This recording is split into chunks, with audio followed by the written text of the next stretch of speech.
በርናጧስ ስነቃ እግዚአብሔር ሰንበዲን ወይም አንድን ሰው ወደ ራሱ እንደሚሰበስብ እርግጠኛ ሆኜ ነበር የነቃሁት። ግን ቢሾፕ ይርኒ ይሆናል ብዬ አልጠበቅኩም፣ አላሰብኩም። የሄቨን ኤምባሲ ቤተክርስቲያን ባለራዕይ የሆነው ነብይ ሚራክል ተካ ከሁለት ቀናት በፊት ራዕይ ተመልክቼ ነበር፣ ትልቅ ሐዘን ልቤ ውስጥ አለ ሲሉ አሳዛኝ መልእክትን አስተላለፉ። ከሁለትና 3 ቀን በፊት መንፈስ ቅዱስ አንድ ነገር አሳይቶኝ ነበር። እሱ ምን ነበር? የኛ ሶሻል ሚዲያ ያለው ፕሮፋይል ፒክቸር ጥቁር ሲለብስ አይቼ ነበር። በሌላኛው መረጃችን ሌላ አስደንጋጭ ዜና ተሰምቷል። በቤተ ክርስቲያን አገልግሎት ላይ የነበረው ፓስተር በታጣቂዎች ታፍነው መወሰዳቸው ተሰማ። ሰላም ጤና ይስጥልን ቤተሰቦቻችን፣ ይህ የሮማንስ ሮድ የዩቲዩብ ቻናል ነው። በቻናላችን አዳዲስና ወቅታዊ ትኩስ መረጃዎችን ይዘንላችሁ መጥተናል። እስከ መረጃው ፍጻሜ አብራችሁን ቆዩ። ቻናላችንን ሰብስክራይብ ያላደረጋችሁ ሰብስክራይብ በማድረግና የደውል ምልክቷን በመጫን አዳዲስ መረጃዎችን በፍጥነት ያገኙ። ቪዲዮአችንን ለሌሎች ሼር በማድረግ ቤተሰባዊነቱን ያጠናክሩ። ተወዳጁና የብዙዎች መካሪ ታላቅ ወንድም አስተማሪ የሆነው ወንጌልን ከገጠር እስከ ከተማ ደከመኝ ሰለቸኝ ሳይል ያገለገለው ቢሾፕ ይድነቃቸው እጅግ በሚያሳዝን ሁኔታ እያገለገለ በነበረበት መድረክ ላይ ሕይወቱ ማለፉ ለብዙዎች ድንጋጤን የጫረ ከባድ ክስተት ነው። የተወዳጁ የሄቨን ኤምባሲ የቤተ ክርስቲያን አገልጋይ ቢሾፕ ይድነቃቸው ተሰማ የሚወደውን ጌታ አገልግሎ በትላንትናው ዕለት እሁድ ሚያዝያ 5 2017 ወደሚወደውና ወደ አገለገለው ጌታ መሄዱ ልባቸውን የሰበራቸው አብረውት ያገለገሉት አንጋፋ የወንጌላውያን አማኞች አገልጋዮች ሐዘናቸውን እየገለጹ ይገኛሉ። የሄቨን ኤምባሲ ቤተክርስቲያን ባለራዕይ የሆነው ነብይ ሚራክል ተካ ከሁለት ቀናት በፊት ራዕይ ተመልክቼ ነበር፣ ትልቅ ሐዘን በልቤ ውስጥ አለ ሲሉ መናገራቸው ተሰማ። በተያያዘ መረጃ ነብይ ሚራክል ተካ ስለ ተወዳጁ አገልጋይ ቢሾፕ ይድነቃቸው ተሰማ ከ7 ዓመታት በፊት ያስተላለፉት መልእክት በአንድ ቀን ፍሬ አፍርቼና በቅዬ አልተገኘውም። በአንዲት ሌሊት ቅጽበት እዚህ አልደረስኩም። እዚህ እንድደርስ በጣም ተለፍቶብኝ ተሰርቼ ነው እዚህ የደረስኩት። ፓስተር የመጀመሪያ ቀን ሳገኝ እንዲህ ነበር ያልከኝ፣ ሚኪ አንተ ውስጥ ለሕዝብ የሚተርፍ ትልቅ ቅባት አይቻለሁ። ፕሮግራም ከሰጠው በኋላ ሁሉም ባትጠራው ነው ያሉኝ። እኔ ብቻ ነኝ ውስጥ ያለውን ነገር ያየሁት፣ እሱን እንድትገልጠው እንሰራለን። ፓስተር ይድነቃቸው ስላደረክልኝ ነገር ሁሉ አመሰግናለሁ። ፓስተር እንደ ልጅ በሄድክበት ስፍራ ሁሉ ስለኔ እንዳወራ ስታወራ ስሰማ የእውነት ልቤ ልትወጣ ነፍሴም መብረር ያሰኛታል። ልቤ አባቴ እንደሚፈልገው አይነት ነብይ ሆኜለታለሁ ማለት ነው ይላል። አንድ አገልጋይ እንዲህ ብሎ ሲናገር ሰማሁት። ያንተን ሙሴዎች አሳየኝ፣ አንተ ያንተን ኤልያስ አሳየኝ። እኔ አንተን ኤልያስ ብሎ መጥራት አይከብደኝም፣ ለሌላውም ይድነቅነ፣ ለኔ ግን ኢትዮጵያዊው ሙሴ ኢትዮጵያዊው ኤልያስ ነ። ለሚጠይቁ በሙሉ ዛሬ መልሳለኝ። እንዴት ነው ይህን ያህል ርቀት ምታየው? እንዴት አትስትም? ትንቢቶች በሙሉ ለምንድነው ቶሎ የሚፈጸሙት ለሚሉኝ ዛሬ መልሳለኝ። መልሴም ያሰለጠነኝ ጄኔራል ያለማመደኝ መሳት እንዳልችል አርጎ ረጅም ርቀት እንዳያርጎና ታርጌቴን እንድመታ አርጎ ነው። ፓስተር አንተ ለኔ ደስታዬ ነህ።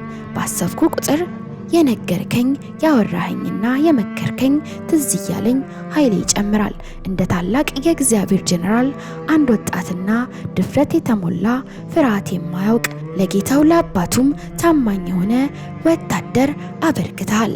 ሁሌም አፌ በምስጋና የተሞላ ነው። ፓስተር አንተ ለእኔ ለሌላው አላልኩም፣ ለእኔ ዩኒክ ነህ። እግዚአብሔር አቅማችሁ የሚገልጥ ሰው በመስጠት ይባርካችሁ። ዛሬ እዚህ እንድደርስ የረዳኝ የእግዚአብሔር ሰው እስኪ ባርኩልኝ ሲል ከ7 ዓመታት በፊት የሄቨን ኤምባሲ ቤተክርስቲያን ባለራዕይ የሆነው ነብይ ሚራክል ተካ በማህበራዊ ድረገጹ ላይ ያስተላለፈው መልእክት እንደገና ሲዘዋወር ተመልክተናል። በሌላኛው መረጃችን የተልእኮ ለትውልድ ቤተክርስቲያን ባለራዕይ የሆነው አፖስትል ዘላለም ጌታቸው የሐዘን መግለጫን አሰምተዋል። እጅግ የምንወደው የምናከብረው ለብዙዎች የተልእኮ ለትውልድ ቤተክርስቲያን አገልጋዮችና አካላት በረከትና የመነሳት ምክንያት የሆነው የብዙዎች ትዳር መባረክና በማማከር የምናውቀው ተወዳጁ መጋቢያችን ይድነቃቸው ተሰማ ሚያዝያ 5 2017 ዓ.ም ከጠዋቱ አገልግሎት በኋላ ወደሚወደውና ዘመኑን ወደ ሰጠለት ጌታ ሄዷል። ቤተክርስቲያናችን የተሰማትን ጥልቅ ሐዘን እየገለጠች ለውድ ቤተሰቦቹ፣ ወዳጅ ዘመዶቹ፣ ለሚያገለግልባት የሄቨን ኤምባሲ ቤተክርስቲያን አካላትና ለመላው የተልእኮ ለትውልድ ቤተክርስቲያናችን ሁሉ መጽናናት እንዲሆን እንመኛለን። ከሄቨን ኤምባሲ ቤተክርስቲያን የተሰጠው መረጃ የሽኝት ስነ ስርዓት የተወዳጁ የቤተክርስቲያናችን ቢሾፕ ይድነቃቸው ተሰማ የሚወደውን ጌታ አገልግሎ እሁድ ሚያዝያ 5 2017 ወደሚያገለግለው ጌታ ሄዷል። በዚህም ምክንያት ቤተክርስቲያናችን የተሰማትን ጥልቅ ሐዘን እየገለጸች ለመላው ቤተሰቡና ለቤተክርስቲያን አባላት መጽናናትን ትመኛለች።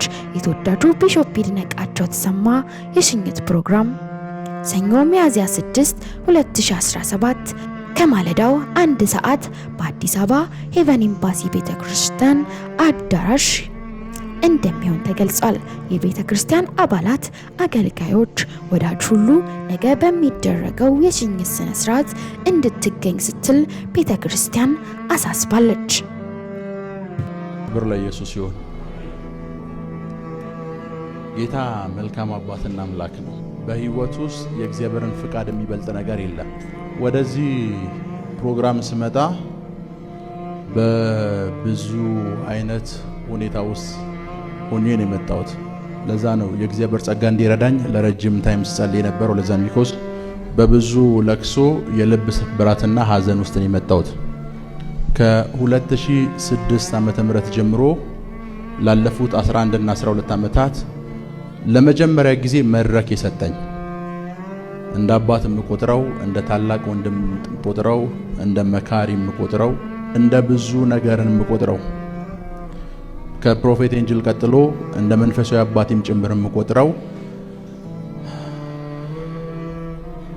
ቢሾፕ ይርኔን ተሰናብቼው ነው የመጣሁት። ሆስፒታል እጄ ተሰናብቼው ነው የመጣሁት። ወደ ጌታ ሂዷል።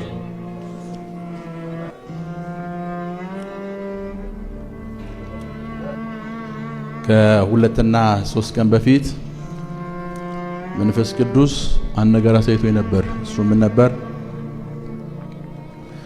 የኛ ሶሻል ሚዲያ ያለው ፕሮፋይል ፒክቸር ጥቁር ሲለብስ አይቼ ነበርና ጧት ስነቃ እግዚአብሔር ሰንበዲን ወይም አንድን ሰው ወደ ራሱ እንደሚሰበስብ እርግጠኛ ሆኜ ነበር የነቃሁት። ግን ቢሾፕ ይርኔ ይሆናል ብዬ አልጠበቅኩም፣ አላሰብኩም። የእግዚአብሔርን ፍቃድ የሚበልጥ ነገር የለም በህይወት ውስጥ። ጸልየናል፣ እንዳማኝ ማድረግ የምንችለውን ነገር በሙሉ አድርገናል። ነገር ግን በሰው ህይወት ውስጥ የሚከናወነው ሐዋርያት እንደተናገሩት የእግዚአብሔር ፍቃድ ወይም የጌታ ፍቃድ ይሆን ብለን ዝም አለ እንዳሉት የጌታ ፍቃድ ሆኗል። የጌታ ፍቃድ ሆኗል። ቢኖር በብዙ ይጠቅመናል፣ ቢኖር በብዙ ይጠቅመኛል፣ ቢኖር በብዙ ያግዘኛል። ቢኮዝ ቢሾፕ ቤተክርስቲያናችን ውስጥ መጥቶ እንዲቀመጥ ሳደርገው የቤተክርስቲያናችን ፓስተር እንዲሆን አይደለም ያመጣሁት።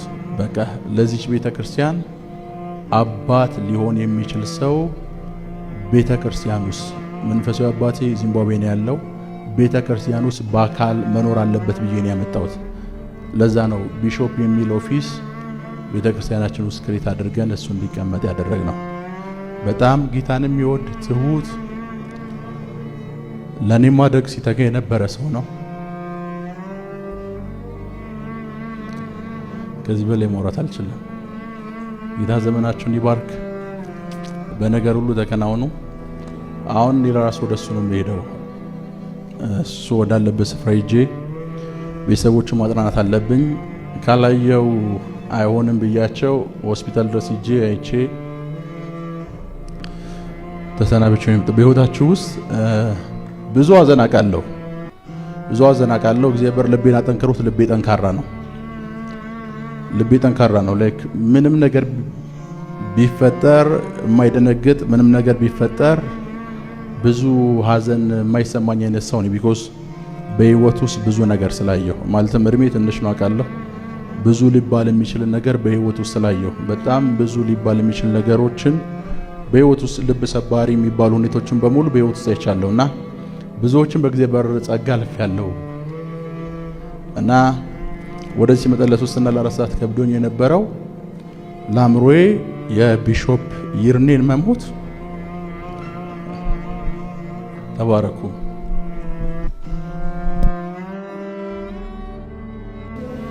በጣም የሚያሳዝን ዜና አለኝ።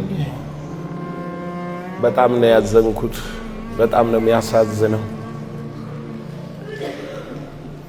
የኛ ቤተክርስቲያን የመጀመሪያው ፓስተር በታሪካችን ፓስተር ብለን የመጀመሪያ የምንጠራው ወንድማችን ይድነቅ ዛሬ እያገለገለ መድረክ ላይ ድንገት ወድቆ ወደ ጌታ ሄዷል እና ያሳዝናል። በሌላኛው መረጃችን አሜሪካዊ ፓስተር ደቡብ አፍሪካ ውስጥ ስብከት ላይ ሳሉ በታጣቂዎች ታፍነው ተወሰዱ። በደቡብ አፍሪካ በአንድ ቤተክርስቲያን ውስጥ እየሰበኩ የነበሩ አሜሪካዊ ፓስተር በታጠቀ ቡድን ታፍነው መወሰዳቸውን ባለስልጣናት ገለጹ። ጆሽ ሱሌቫን የተባሉት ፓስተር በኢስት ኬፕ ግዛት በሚገኘው ጋራብ ከተማ ባለው ሐሙስ ዕለት ቤተክርስቲያን ውስጥ ስብከት ላይ ሳሉ ነው ታፍነው የተወሰዱት። የፖሊስ ቃል አቀባይ እንደገለጹት 4 የታጠቁና ጭንብል ያጠለቁ ወንዶች ናቸው ፓስተሩን አፍነው የወሰዷቸው ሲሉ ለቢቢሲ ገልጸዋል። ታጣቂዎቹ ከቤተክርስቲያኑ ከመሸሻቸው በፊት 2 ስልክ ሰርቀዋል። ከዚህም የ45 ዓመቱን ፓስተር መኪና ተጠቅመው አሽሽተውታል። ፖሊስ መኪናውን ቢያገኘውም ፓስተሩ ግን ወዴት እንደተወሰዱ አላወቀም። የአሜሪካ የውጭ ጉዳይ መስሪያ ቤት ቃል አቀባይ ፓስተሩ በደቡብ አፍሪካ በታጣቂዎች ታፍነው እንደተወሰዱ ማወቁን መስሪያ ቤቱ ጨምሮም የአሜሪካውያን ደህንነት ቅድሚያ የሚሰጠው ነው ብሏል። የፖሊስ ቃል አቀባይ እንዳሉት ጉዳዩ ለደቡብ አፍሪካ ልዩ ፖሊስ ኃይል እንደተሰጠው ገልጿል። አውክስ የተባለው የሀገሪቱ የፖሊስ ክፍል በአደገኛ የወንጀል ቡድኖችና ከፍተኛ ሙስና የሚመረምር ነው። የአውክስ ቃል አቀባይ እንደገለጹት ፖሊስ ግለሰቡን ለማግኘት 2 አማራጮችን እየተመለከተ ነው። የፓስተሩ ቤተሰብ ቃል አቀባይ ጀርሚ ሆል እንዳለው ፓስተሩ ከቤተሰቦቻቸውና ከልጆቹ ጋር ቤተክርስቲያን ነበሩ። አፍነው የወሰዷቸው ታጣቂዎች ስሙን ያውቁ ነበር ብሏል። የፓስተር እናት በክስተቱ ልባቸው መሰበሩን በፌስቡክ ገጻቸው አስፍረዋል። ምዕመናኑና የአሜሪካን ኤምባሲ ሊያገኘው እየሞከረ ነው። ከእገታው በኋላ ገንዘብ እንዳልተጠየቀ ኒውስ 24 የተባለው መገናኛ ብዙሃን ገልጿል። ፓስተሩ ቤተክርስቲያን የሚያስፋፉ ሚሽነሪ በማለት በድረ ገጹ ላይ አስፍረዋል። ወደ ደቡብ አፍሪካ ከቤተሰቦቻቸው ጋር ያቀኑት በአውሮፓውያን በ2018 ዓመት መሆኑ ተገልጿል። ባለፉት ዓመታት በደቡብ አፍሪካ እገታ 264 በመቶ መጨመሩን የፖሊስ መረጃ ያሳያል።